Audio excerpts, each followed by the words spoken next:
ഇത് ഞങ്ങളുടെ ഈദിൻ്റെ വീഡിയോ ആണ്. ഞങ്ങൾക്ക് ഈദ് ഒരു ദിവസമല്ല, 2-3 ദിവസം ഞങ്ങൾക്ക് ഈദാണ്. മെയിൻ ഈദിൻ്റെ ദിവസം നിസ്കാരം കഴിഞ്ഞ് റഫീഖാസിൽ പോയി നല്ല മട്ടൻ കുറുമ കൂട്ടി ഫുഡ് കഴിക്കുന്നതോടു കൂടിയാണ് ഞങ്ങളുടെ ഈദ് തുടങ്ങുന്നത്. ശേഷം ഫോട്ടോ എടുപ്പ്, ആരിഫ് പൂക്കളൊക്കെ റെഡിയാക്കി വെക്കുന്നുണ്ട്.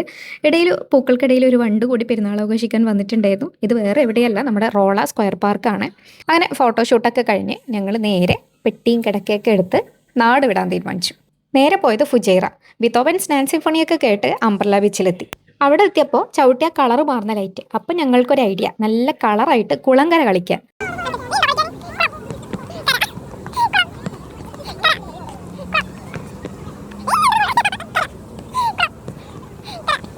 അങ്ങനെ കുറച്ച് കഴിഞ്ഞപ്പോൾ സ്ഥിരം കമ്പനിക്കാരെത്തി.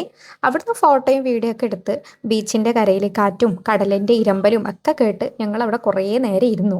കടലിങ്ങനെ അടുത്ത് വരുന്നുണ്ടായിരുന്നു, ഒരു നല്ലൊരു ഫീലായിരുന്നു. അങ്ങനെ കുറച്ച് കഴിഞ്ഞപ്പോഴാണ് അത് ശ്രദ്ധിച്ചത്. കണ്ടോ കണ്ടില്ല?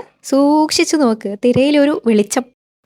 ബോട്ടിൽ വെള്ളം കയറി അല്ലോ, ബോട്ടല്ല ബോട്ട്. വേറെ ചെരുപ്പ് വാങ്ങാൻ വേണ്ടി കയറി. അല്ലൈനെത്തിയപ്പോഴാണെങ്കിൽ പെരുമഴ, ചറപറ മഴ.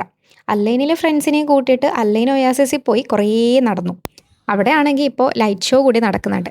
പിന്നെ ഇതേപോലെ മഞ്ഞ് എഫക്റ്റ് കൂടി. മഞ്ഞ് എഫക്റ്റ് എന്ന് പറഞ്ഞപ്പോഴാണ് ഞങ്ങളെ മഞ്ഞിലെ വീഡിയോ വരുന്നുണ്ട് കേട്ടോ.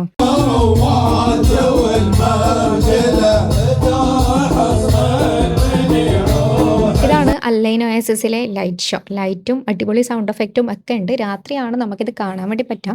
പകലാണെന്നുണ്ടെങ്കിൽ ലൈറ്റൊന്നും ഉണ്ടാവില്ല, പകരം ഈ തോട്ടത്തിൻ്റെ ഉള്ളിലോട്ടൊക്കെ നമുക്ക് നടക്കാൻ വേണ്ടി പറ്റും. ഞങ്ങൾ രാത്രി പോയതുകൊണ്ട് ഇതേപോലുള്ള നല്ല മിന്നാമിനിങ് പോലത്തെ എഫക്റ്റൊക്കെ ഉണ്ടായിരുന്നു. നല്ല രസമുണ്ടായിരുന്നു. പിന്നെ അവിടെ ഫ്രീ ആയിട്ടാണ് നമ്മൾ എൻ്റർ ചെയ്യുന്നത്.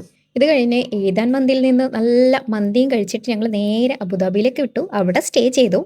അപ്പോൾ എല്ലാവർക്കും ഒരിക്കൽ കൂടി ഈദ് മുബാറക്. Tata bye.